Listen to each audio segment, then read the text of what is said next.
हमारे चैनल को सब्सक्राइब करें और बेल आइकन दबाएं। हाय, मैं हूं शिवाजी साटम और आप मुझे एसीपी प्रद्युमन के नाम से जानते हैं। For more episodes of CID, subscribe to Liv Crime and hit the bell icon.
अब इस आग में कई लोग जलेंगे।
अबे अंधा है क्या? देख के नहीं चल सकता क्या?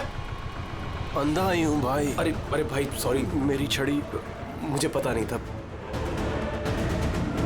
आपको ऐसे नहीं निकलना चाहिए, कहीं चोट लग जाएगी आपको। माफ करिए, पर मुझे ध्यान देना चाहिए। ठीक है, आराम से जाइएगा। जी जी। आप चले जाएंगे या मैं छोड़ के आऊं? नहीं, मैं चला जाऊंगा। ठीक है, थैंक यू।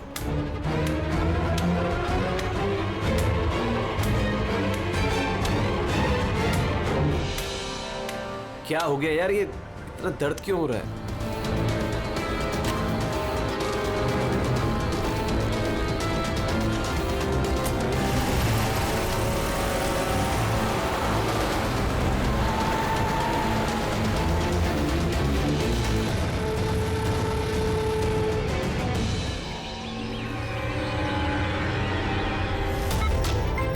कुछ नहीं होगा रमन, तुम्हें कुछ नहीं होगा। Hold on Raman.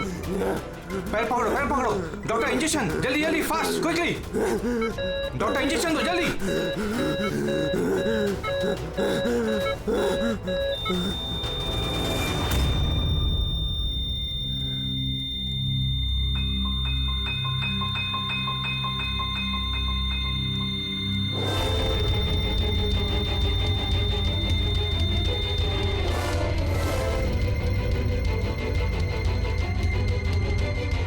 Oh my God, he's dead.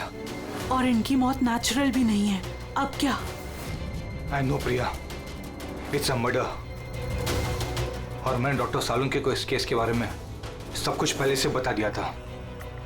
अब तक तो उन्होंने फाइंड आउट कर भी लिया होगा कि रमन की मौत की वजह क्या होगी। जहर? रमन की मौत जहर से हुई है? हाँ बस, बहुत खतरनाक जहर है। ये पहले इंसान के दिमाग पर असर करता है।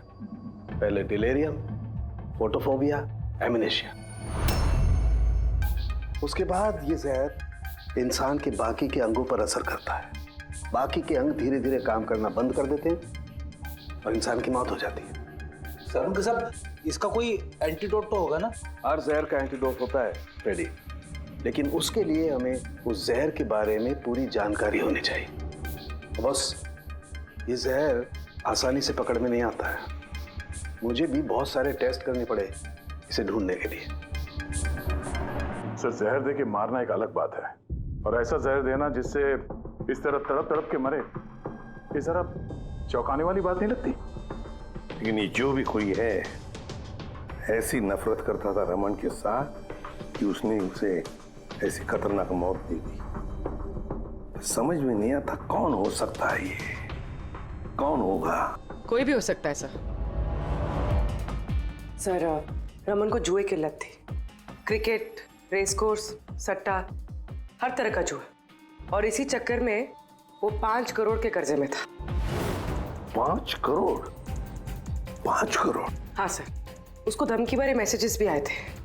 उसके फोन रिकॉर्ड्स में ऐसे कई सारे मैसेजेस हैं जो उसको बुकीज और सट्टेबाजों ने भेजे। ये देखिए सर, हो सकता है इन्हीं में से किसी की धमकी सच साबित हो गई होगी।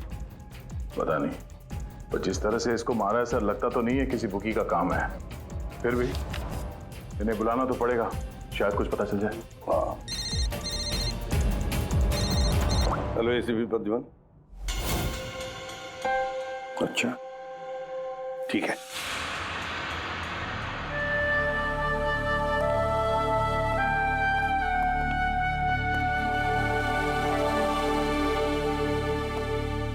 आप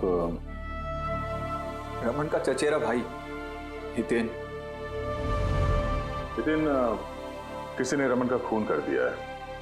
क्या लगता है आपको किसने किया होगा? मुझे नहीं पता सर, बुरे काम का बुरा नतीजा। एक ना एक दिन तो ये सब होना ही था सर।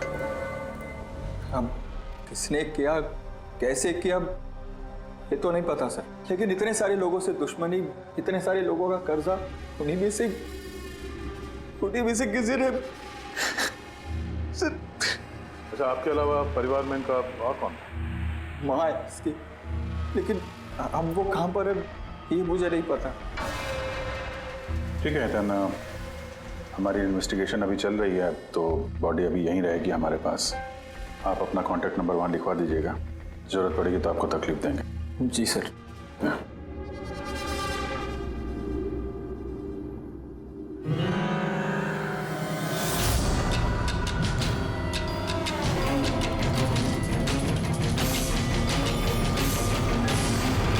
सबका उतना दुखी है नहीं जितना ही दिखा रहा है। हाँ, बॉडी ले जाने की जल्दी नहीं थी, जैसे ही बोला जाओ तो निकल गया। कोई पूछताछ नहीं कब मिलेगी बॉडी। गड़बड़ है, गड़बड़ है ये हितेन, बड़ी गड़बड़ है। ऐसे लग रहा था जिसे ये बात पक्की करने आया था कि रमन मरा है या नहीं। नजर रखो उस पर। रमन, रमन बेटा, रमन क्या हुआ बेटा? रमन।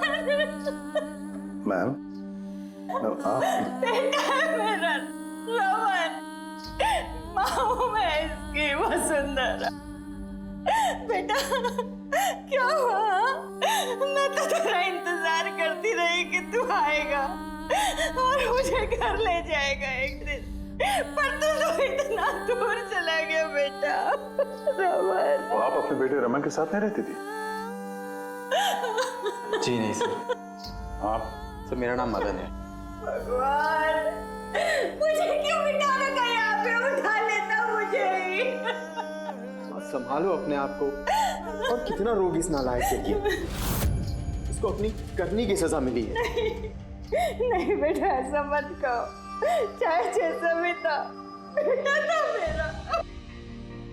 क्यों, ऐसा क्या किया था इसने इनके साथ? इन्हें अपने ही घर से बाहर निकाल दिया, सड़क पर छोड़ दिया अकेले। ऐसा क्यों? बोला माँ बहुत कर्जा है, घर बेचना पड़ेगा और मेरा खर्चा भी नहीं उठा सकता, इसीलिए मुझे छोड़ दिया। और फिर क्या करती सर, ठीक से दिखाई नहीं देता, कहाँ जाती मैं, पड़ी रही फुटपाथ पे, भूखी प्यासी, बेघर बेसहारा। फिर शायद भगवान को दया आ गई और उसने उस फरिश्ते को भेज दिया। उसका चेहरा तो नहीं देखा मैंने, लेकिन उसने मुझे अपने साथ चलने के लिए कहा और मैं चली गई। एक बड़ा आदमी मुझे इसके पास ले गया। सर, दरअसल मेरी एक संस्था है, संयुक्त वृद्धाश्रम। हम वहाँ पर कोशिश करते हैं कि इन जैसे बुजुर्गों को घर जैसा प्यार और सम्मान मिल सके। माँ जी मुझे वृद्धाश्रम के गेट पर मिली थी एक चिट्ठी के साथ, जिसमें लिखा था कि इनका ख्याल रखना। बस उसी दिन से संयुक्त वृद्धाश्रम इनका घर बन गया। आज सुबह लैंडलाइन पे फोन आया कि इनके बेटे की मौत हो गई है। बस इनसे रहा ही नहीं किया। माँ है ना। मेरी आपसे विनती है, इसके कातिलों को छोड़ना मत सर, जरूर सजा दिलवाना सर, जरूर सजा दिलवाना। देखिए माँ जी, मैं आपसे वादा करता हूँ, हम रमन के कातिल को नहीं छोड़ेंगे, उसे कड़ी से कड़ी सजा दिलवाएंगे। आप प्लीज चिंता मत कीजिए। थोड़ा ख्याल रखिए अपना। मदन, इनका ख्याल रखना। और एक बात, किसी भी चीज की आप लोगों को जरूरत पड़े तो हमें जरूर याद करना। कमाल है। तारिका, हॉस्पिटल के डॉक्टर्स की रिपोर्ट के हिसाब से इसकी जांघ पर ये जो निशान है ना, ये या तो किसी एलर्जी का है या फिर किसी जहरीले कीड़े मकोड़े के डंक का निशान है।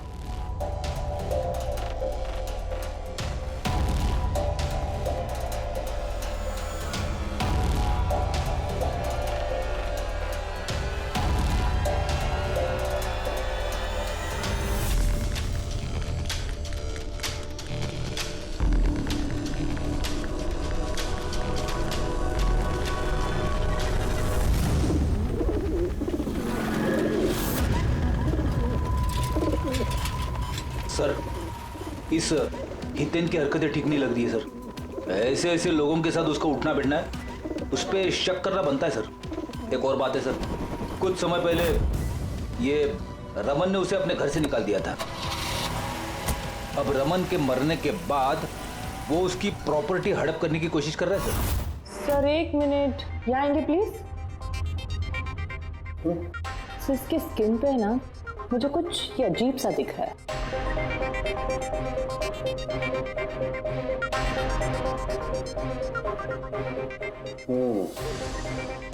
तारिका, ये जो अजीब सी चीज है ना, दरअसल ये पैराफिन है। पैराफिन? मोम। अरे तो इसका मतलब वो जहर इसके थाई में नहीं इंजेक्ट किया गया? किया गया, वो जहर इसकी थाई में ही इंजेक्ट किया। तो फिर ये मोम कहाँ से आया?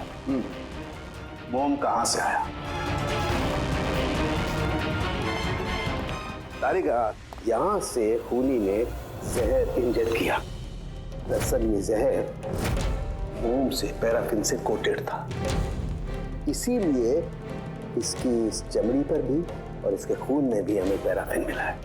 क्योंकि खूनी नहीं चाहता था कि ये जहर तुरंत इसके शरीर में जाकर के असर दिखाए, इसलिए उसने इसे कोट कर दिया। और ये जो जहर है, एस्कोमाइन, ये एक बायो पॉइजन है, जैविक जहर। खूनी ने इसे मोम से कोट किया, इसके शरीर में इंजेक्ट किया और फिर इसके शरीर की गर्मी से मोम पिघलने लगा और वो जहर इसके खून में मिलकर के अपना असर दिखाने लगा। मतलब ये जहर किसी लिक्विड फॉर्म में नहीं, बल्कि पैलेट यानी छोटी गोली के फॉर्म में इसके शरीर में डाला गया है। एग्जैक्टली।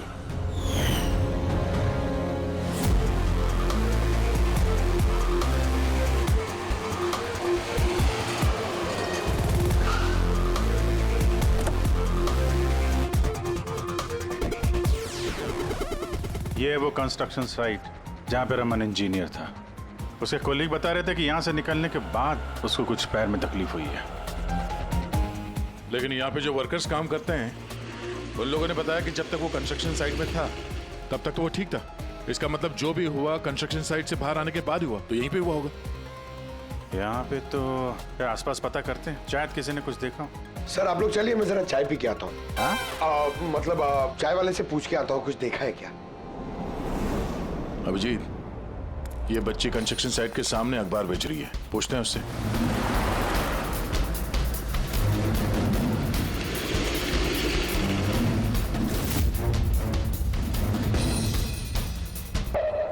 क्या नाम है बेटा आपका? चुटकी। चुटकी। अच्छा बेटा जरा ये देखो, ये फोटो देखो ध्यान से। इनको जानती हैं आप, पहचानती हैं? हाँ, ये अंकल तो हमेशा मुझसे अखबार खरीदते थे, पर 3 दिन से ये नहीं आए। तो 3 दिन पहले आपने इस अंकल को यहाँ पे देखा था? हाँ, एक आदमी के साथ ये टकरा गए थे। इनको चोट भी लगी थी। वो आदमी बहुत अजीब था। अजीब मतलब? अबे अंधा है क्या? देख के नहीं चल सकता क्या? अंधा ही हूँ भाई।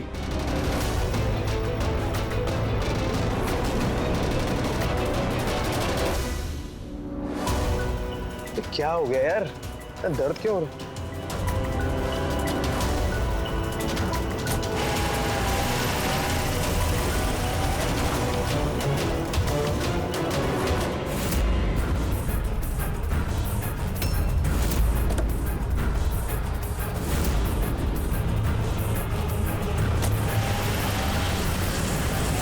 तो अंधा नहीं था और उसी ने हमला किया रमन पे। अच्छा बेटा, आप वो जो अंकल थे उनको पहचान सकते हो? देखा था आपने उनको ठीक से? नहीं। अच्छा वो कार का नंबर देखा आपने? नहीं अंकल, वो अंकल को कार चलाते देख मैं एकदम चौंक गई थी, इसलिए कार का नंबर याद नहीं है। पर क्या बात है अंकल, इंजीनियर अंकल ठीक तो है ना? नहीं बेटा, उन्हें कुछ नहीं हुआ। वो अभी किसी दूसरे कंस्ट्रक्शन साइट पे चले गए, अब वो यहाँ पर नहीं आएंगे। Thank you. हैं आप इस समय अखबार बेच रही हो, स्कूल नहीं जाती आप?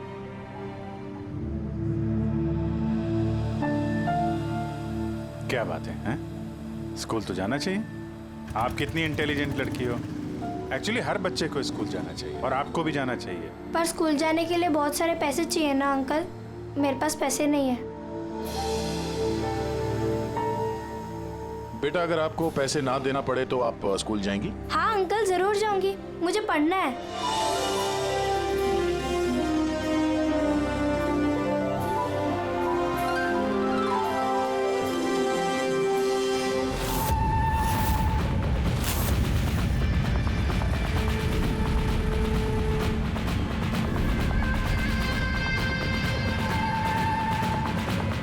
समीर, अब तुम्हारी बारी।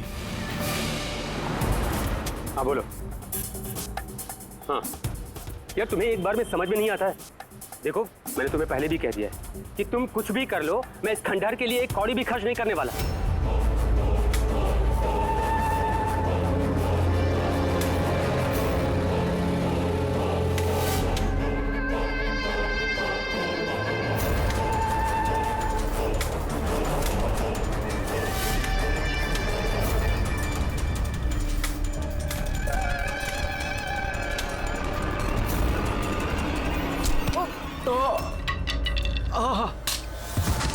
ओए, दिखाई नहीं दे।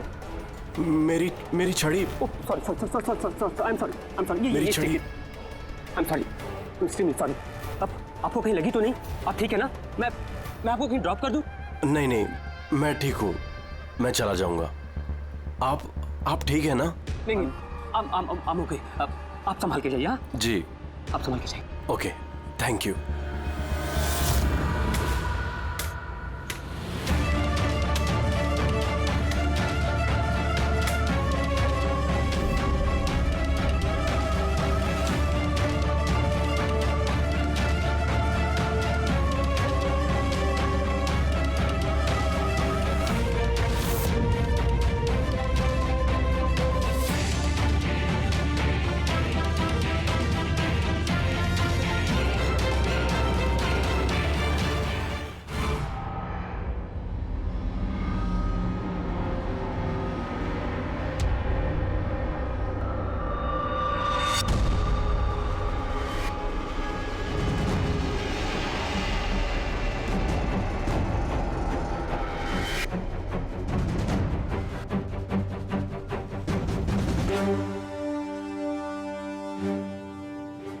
कानून के क्या पता चला?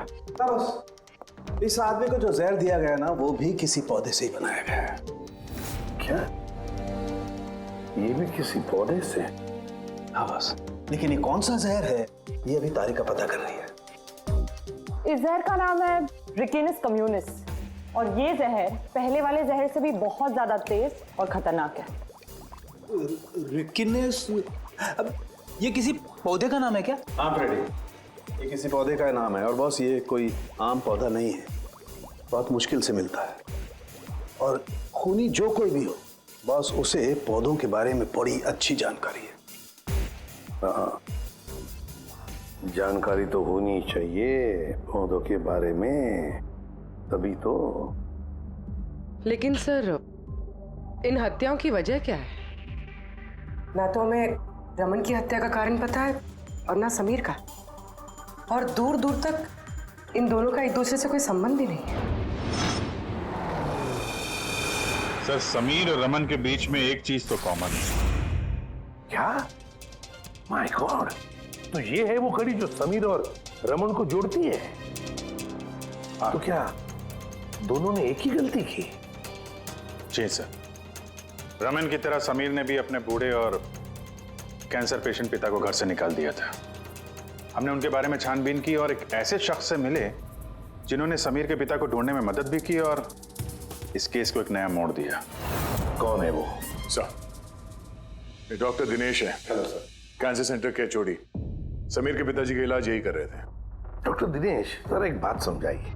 समीर ने अपने पिताजी को घर से बाहर निकाला था, तो फिर ये समीर के पिताजी आपके यहाँ कैसे पहुंचे, आपके कैंसर सेंटर में? किसी ने उन्हें हॉस्पिटल पहुंचा दिया था। मैं हॉस्पिटल पहुंचा ही था जब मैंने इनको देखा। ये चेयर पे बैठ के कुछ बड़बड़ा रहे थे, हाथ में लिफाफा था। मैंने पूछा कि कौन है, लेकिन इनको कुछ याद नहीं था। मैंने उनके हाथ से लिफाफा लिया। पैसों के अलावा उसमें एक चिट्ठी भी थी। उसमें लिखा था कि इनको कैंसर है और हम इनको अपने यहाँ एडमिट करके इलाज शुरू करें। एडमिशन के लिए डिपॉजिट की रकम लिफाफे में है और इलाज के पैसे भी हॉस्पिटल के अकाउंट में ट्रांसफर हो जाएंगे। उनकी उम्र और हालत को देखकर मैंने उनको एडमिट तो कर लिया, पर मुझे चिंता थी अगर पैसे ना मिले तो। लेकिन भगवान का शुक्र है, अगले ही दिन इलाज के पूरे पैसे 10 लाख रुपए हॉस्पिटल के अकाउंट में ट्रांसफर हो गए थे। 10 लाख रुपए? किसने ट्रांसफर किए? सर 100% खूनी ने दिए होंगे। सर, बैंक डिटेल से पता चल जाएगा। पता चल गया, एक्चुअली पैसे समीर की वाइफ रत्ना ने दिए थे सर। ये सब मेरी गलती है सर। मेरी वजह से समीर की जान चली गई। मैंने ही उसे उकसाया था। पिताजी की देखभाल में काफी प्रॉब्लम हो रही थी और सारी प्रॉपर्टी और सब हमारे नाम पर हो ही चुका था, तो मैंने समीर को कह के पिताजी को घर से निकलवा दिया। शर्म नहीं आती तुम्हें? समीर के पिता तुम्हारे भी पिता समान थे, उनको ही घर से निकाल दिया। ये सब करने के बाद फिर उनकी इलाज के लिए 10 लाख रुपए क्यों दिए? मुझे किसी ने धमकी दी थी सर कि अगर पिताजी के इलाज के लिए 10 लाख रुपए नहीं दिए तो वो समीर को और मुझे मार देंगे। सर, मैंने उन्हें 10 लाख रुपए दे दिए, फिर भी उन्होंने समीर को मार दिया। और अभी भी कहा है कि अगर हर महीने पिताजी के इलाज के लिए 50,000 रुपए नहीं दिए तो वो मुझे भी मार देंगे। किसी पे शक है तुम्हें? नहीं। उसके बारे में कुछ याद है? उसकी आवाज, उसका लहजा, कुछ भी? कुछ भी याद नहीं। सर, प्लीज मुझे बचा लीजिए। सर, मैं मरना नहीं चाहती। सर, मैं पिताजी को घर ले आऊंगी। मैं उनकी पूरी देखभाल करूंगी, पूरी कोई तकलीफ नहीं होगी। सर, आप प्लीज मुझे बचा लीजिए। घबराओ मत। सर, प्लीज मुझे बचा। कुछ नहीं होने देंगे तुम्हें हम। तो भी जिस नंबर से इसे धमकी भरे कॉल आते थे, और नंबर ले लो और पता करो कहाँ का है। आप चलिए।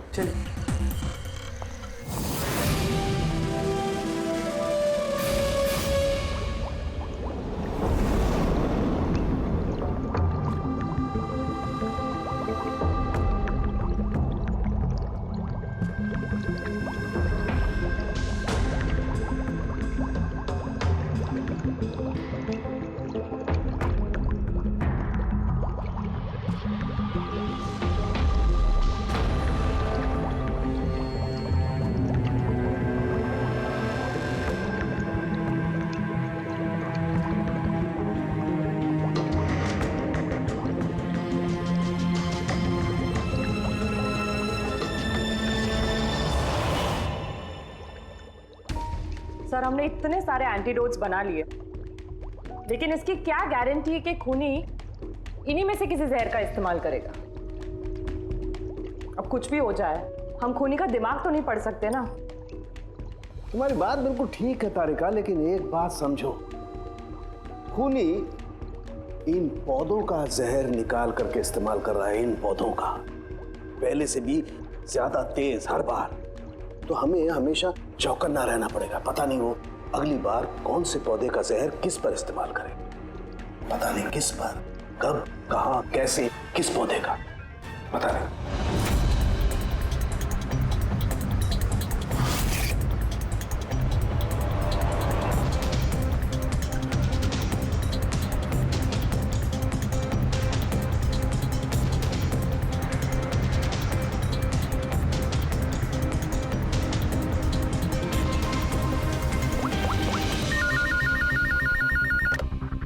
हेलो। हाँ पूर्वी बताओ। सर वो फोन बूथ जहाँ से कातिल ने रत्ना को धमकी भरे कॉल्स किए थे, वो ये भाईंदर रेलवे स्टेशन के पास है। Bhayandar railway station? वहाँ तो बहुत भीड़ भाड़ रहती है। जाहिर सी बात है उसने ब्लाइंड मैन के भेस में तो किया नहीं होगा, थोड़ा मुश्किल है पता लगाना। सर किसी को कुछ पता तो नहीं है, लेकिन एक खास बात यह है कि ये कॉल्स सुबह 11 से 12 के बीच किए गए हैं और रेलवे स्टेशन के पास एक बस स्टैंड भी है जहाँ से बस जाती है पुणे। बस स्टैंड भी पास में ही है, तो ट्रेन से भी जा सकता है और बस से भी। चलो कोई बात नहीं, देखते हैं। भाईंदर, इसका मतलब कि खूनी मुंबई से ही है और सिर्फ समीर का खून करने के लिए पुणे गया था। तो पुणे वो ट्रेन से गया होगा या फिर बस से या फिर कोई प्राइवेट गाड़ी या फिर खुद की गाड़ी से। वही तो सर, खूनी को पता था कि हम लोग रत्ना तक पहुंच जाएंगे और ये कॉल वाली बात खुलेगी, इसलिए वो हमें गुमराह कर रहा है सर। खेल खेल रहा है हमारे साथ। हाँ, खेल खेल रहा है। मगर सर हम लोग खूनी तक पहुंचेंगे कैसे? हमारे पास उसके खिलाफ तो कोई इंफॉर्मेशन है ही नहीं और हमें यह भी नहीं पता है कि उसका अगला शिकार कौन होने वाला है। पंकज, इससे पहले कि खूनी अपनी शिकार तक पहुंचे, हम शिकार उसके सामने डाल देंगे। ये घटना आज सुबह 10 बजे की है। मुंबई के गोरेगांव रेलवे स्टेशन पर एक बुजुर्ग ने रेल के नीचे आकर अपनी जान देने की कोशिश की। वहां मौजूद लोगों ने उन्हें बचा लिया। आइए जानते हैं कि आखिर वो क्या वजह है जिसने एक बुजुर्ग को ये करने पर मजबूर कर दिया। क्यों पकड़ के रखा हुआ है? छोड़ दो मुझे, मैं नहीं जीना चाहता हूँ। क्या करूंगा मैं जी करके? लेकिन आपके साथ हुआ क्या है? आखिर आप क्यों मरना चाहते हैं? क्या हुआ? मेरे साथ क्या हुआ? मुझे मेरे इकलौते बेटे ने घर से बाहर निकाल दिया, अकेले करके। मैंने अपने बच्चे को इतने प्यार से पाला पोसा और उसने मुझे घर से बाहर निकाल दिया। ये तो बड़े दुख की बात है। आखिर क्या हो गया हमारी आजकल की पीढ़ी को? आपका बेटा करता क्या है? क्या करता है? स्कूल जाता है। टीचर है? नहीं, पढ़ता है, स्कूल में पढ़ता है। अभी 8 साल का ही तो है। जी क्या कहा आपने? क्या कहा मैंने? आपका बेटा कितने साल का है? कितने साल का है? आपने कहा 8 साल का है। मेरा बेटा 8 साल का है, उसने मुझे घर से बाहर निकाल दिया। मैं मर जाऊंगा। सुना आपने? इनका दावा है कि इनके 8 साल के बेटे ने इनको घर से बाहर निकाल दिया। आखिर क्या वजह है? कौन है ये 8 साल का बच्चा? रेल की पटरी पर जान देने की कोशिश करने वाले बुजुर्ग के 8 साल के बेटे का पता चल गया है। वो दरअसल 33 साल का सॉफ्टवेयर इंजीनियर है। बुजुर्ग की दिमागी हालत ठीक नहीं है, इसलिए अब भी वो उसे 8 साल का बच्चा ही समझते हैं। उनका बेटा अमेरिका में रहता है और उसने उन्हें घर से बाहर निकाल दिया है। उसके बाद ही बुजुर्ग ने अपनी जान देने की कोशिश की। आइए उनके बेटे से ही पूछते कि उन्होंने आखिर ऐसा क्यों किया। सर एक सवाल सर, क्या ये सच है कि आपने अपने पिताजी को घर से बाहर निकाल दिया है? हाँ ये सच है। सर आखिर आपने ऐसा क्यों किया? आपको एक बार भी बुरा नहीं लगा? हाँ निकाला मैंने और बुरा भी नहीं लगा। आप जानते हैं इनको? आपने कभी झेला इनको? इनको अल्जाइमर्स की बीमारी है। मैं पागल हो गया उनका ख्याल रखते रखते। मेरी खुद की एक लाइफ है, मेरी वाइफ है, मेरी फैमिली है। मैं क्या करूं? कब तक पैसे दे के इनका ट्रीटमेंट का काम कराते रहूं? मैं पैसे नहीं है मेरे पास, सब खत्म हो गया। अरे यहाँ से, अरे छोड़ दो मेरा पीछा, मेरे दूर चले जाओ मुझसे। परेशान हो गया हूं आपसे मैं। ये तमाशा देखो खड़ा कर दिया। खुश हो गए?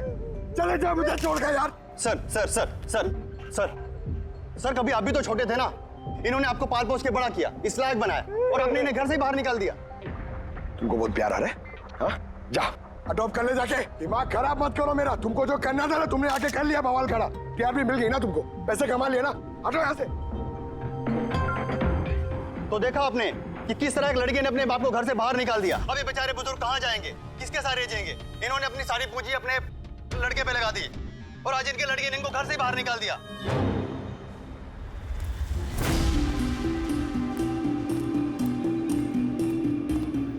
बड़े बच्चे गुब्बारे गुब्बारे ले लो जल्दी। गुब्बारे वाला गुब्बारे ले लो।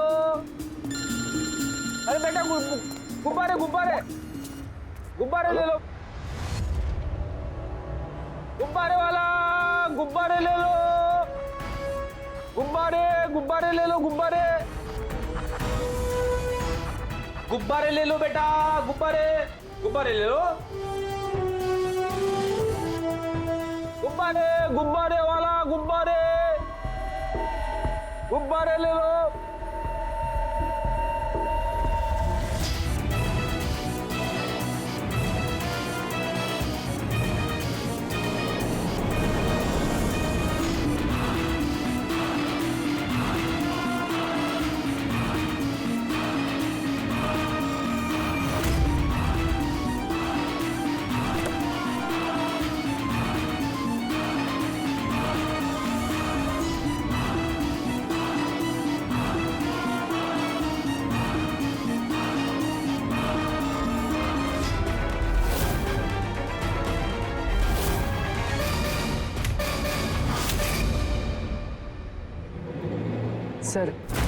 सर एक अंधा बिल्डिंग की तरफ आ रहा है।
इतने सारे लोग? सर इतने सारे अंधे एक साथ? हमने तो एक सोचा था, यहाँ तो 8-10 निकले। लगता है ये कोई चाल है। आप लोगों को जाना कहाँ है? एक मिनट आप लोग रुकिए। एक मिनट, यहाँ कैसे आ गए आप लोग? आइए। ये आप सब कहाँ हैं आप लोग? यहाँ क्या बात है? क्या हुआ? यहाँ आंखों का फ्री चेकअप होने वाला है। संपत है आप? संपत? उसने ही बुलाया था हम लोगों को। देखिए यहाँ पे ऐसा कोई शिविर नहीं है। कौन संपत कौन है? किसने बुलाया आपको? उसने ही तो बुलाया था यहाँ।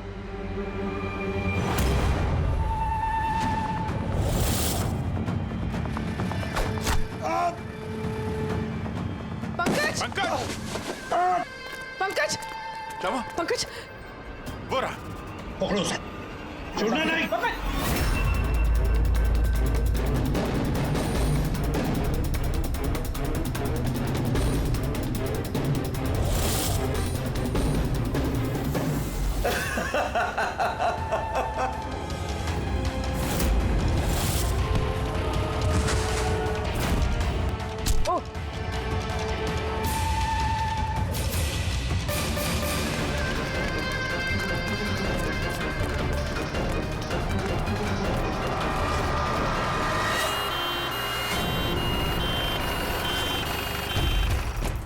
आजा जल्दी आजा।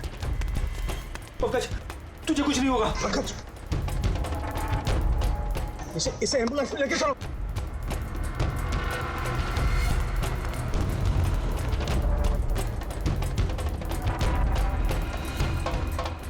पंकज, पंकज, तुझे कुछ नहीं होगा। पंकज, तारिका, ये लो, इससे जहर का पता करो। अगर जहर का पता नहीं चला तो हम एंटीडोट नहीं दे पाएंगे। मेरी बात सुन रहे हो तुम?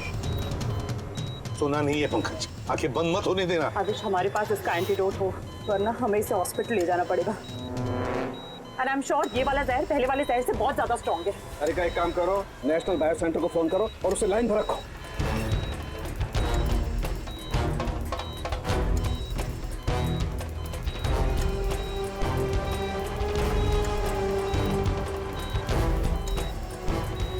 Pankaj, don't worry, Pankaj.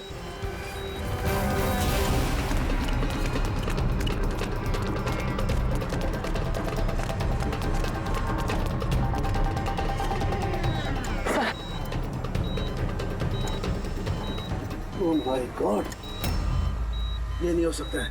और सूत्र तो जहर ही बदल दिया। लेकिन सर, हमारे पास इतने सारे एंटीडोट्स हैं, कोई ना कोई तो काम करेगा ना। कोई काम नहीं करेगा बॉस, ये पौधे का जहर ही नहीं है, उसने जहर बिल्कुल बदल दिया है। अब क्या होगा सर? करना कुछ यार। पंकज, पंकज, कीप ब्रीदिंग, सब ठीक हो जाएगा। हाँ,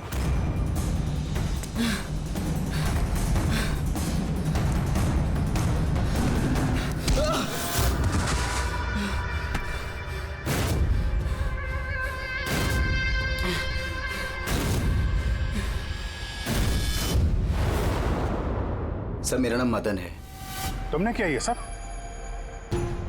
क्यों पड़े हो मेरे पीछे? मैंने जो किया सही किया। लोगों की जान लेना सही है? मैंने सिर्फ बुरे लोगों को सजा दी है सर। जो लोग अपने माँ बाप का ख्याल नहीं रखते ना, उनको इस दुनिया में जीने का कोई हक नहीं होता। जब मेरी माँ की मौत हुई थी तो मेरी दुनिया उछल गई थी। उसी वक्त मैंने इस संयुक्त वृद्धाश्रम की शुरुआत की थी। सर, वहाँ पर जितने भी बुजुर्ग माँ बाप आते हैं ना, सब अपने बच्चों के सताए हुए होते हैं।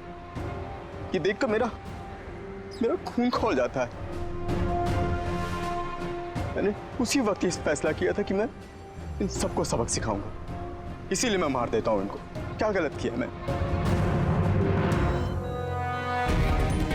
सर, कुछ करो सर। कुछ नहीं कर सकते जब तक उस जहर का कंपोजिशन नहीं पता लगेगा फ्रेडी, हम कुछ भी नहीं कर सकते। अगर इसे गलत एंटीडोट दे दिया तो ज्यादा खतरनाक होगा यार। सर, पंकज की हालत तो बिगड़ती जा रही है। सर, पल्स गिर रही है, हॉस्पिटल ले जाना पड़ेगा। हॉस्पिटल जाके कुछ नहीं होगा, हमारे पास इतना वक्त नहीं है तुम्हारा जाकर टेस्ट करें। मुझे इस जहर का नाम चाहिए यार। पंकज, हेलो। हाँ सर, हाँ सर, पकड़ा गया। सर, खूनी मदन है। हाँ, जहर हम पता करते हैं। कभी पता नहीं चलेगा तुमको, कभी पता नहीं चलेगा तुम लोगों को। उसने भी पापा को सताया। मदन, गाड़ी! Oh no! मदन, एम्बुलेंस बुलाना पड़ेगा, जल्दी। नहीं सर, कोई फायदा नहीं है। मेरा काम हो गया है। नहीं मदन, मान लिया तुमने उन लोगों के साथ जो कुछ भी किया, मान लिया, लेकिन तुमने जिसे वो जहर चुबाया है वो बेगुनाह है, निर्दोष है, उसने कुछ नहीं किया। वो जहर कौन सा बताओ? हाँ? BTX। सब, उस जहर का नाम BTX है। सड़के, जहर का नाम है BTX। पंकज, आंखें बंद मत होने देना। मदन, बस हो गया, you'll be all right। बस अब पंकज को कुछ नहीं हो सकता है, कुछ भी नहीं। Welcome my boy. घबराओ मत, कुछ नहीं होगा तुम्हें। तुम आदमी अच्छे थे मदन, लेकिन तुमने जो किया वो सही नहीं था। ये तो चला गया अभिजीत, पर चाहे कुछ भी हो जाए, इसका वो वृद्धाश्रम बंद नहीं होने देंगे। For more updates, subscribe to our channel, click the show links and enjoy watching the videos.